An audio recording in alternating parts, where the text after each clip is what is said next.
The $150 billion proposed merger between Pfizer and Allergan, the biggest merger announced in 2015, is off after the Obama administration imposes tough new rules on corporate inversions. Under the deal, Pfizer would have moved its headquarters overseas to avoid U.S. taxes. So what does this mean for Pfizer and other companies with sights set on similar deals?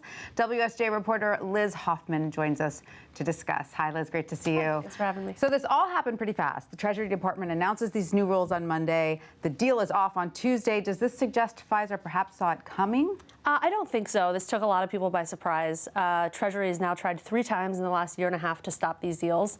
The first 2 did not really work. This one seems to have more or less done the trick. Right. Now, remind us quickly what a corporate inversion is exactly and how these new regulations affect it. Sure. They're just mergers. A U.S. company buys a foreign company, and in the process of doing that, moves abroad for tax purposes. So instead of being a U.S. company, Pfizer would have been a British or an Irish or a Dutch company. They can move around a little bit.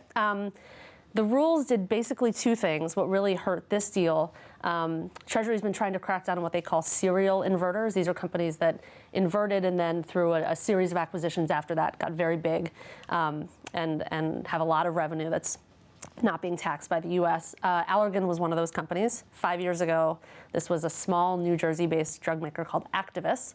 It inverted in 2013 and then did a bunch of deals. It bought Forest Labs for $25 billion. It bought Allergan last year, which took the name.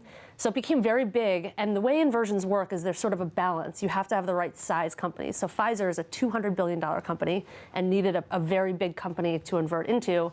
And so Treasury said, OK, fine, but you're not going to get the benefit of any of those deals that you've done. So they would have stripped out a lot of heft, which would have made Allergan really small, and the math wouldn't have worked anymore. All right, so that's part 1. Yes. What's part 2? Part 2 is something called earnings stripping, and this is something that inverted companies do. Multinational companies do it too. Whether you're a U.S. company or not, you pay taxes on the money you make here. Sure. But what you can do if you're a foreign company is you basically lend money to yourself in the same way that you can deduct interest that you pay on your mortgage. U.S. Companies can deduct interest they pay. So when you lend money to a U.S. business from a foreign parent or subsidiary, they can deduct that interest and it lowers their U.S. taxes. All right. So they basically said, this isn't real debt. We all know it's not real debt. You're not going to get the deduction anymore. All right, so now going forward, is this going to have some sort of chilling effect on any other proposed mergers on the horizon? There's a couple of other inversions that are still pending. They seem to more or less be okay.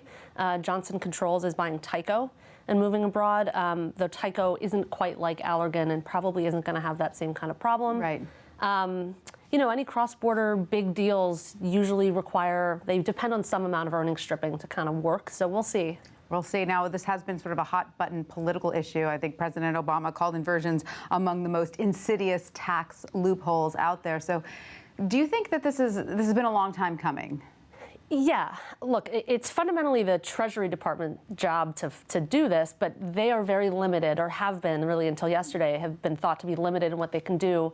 It's up to Congress to change the tax code, and that seems to be where people think this is going. But again, in an election year, it's pretty hard to get anyone to do anything. Absolutely. Liz Hoffman, thank you so much for that. Thanks for having me.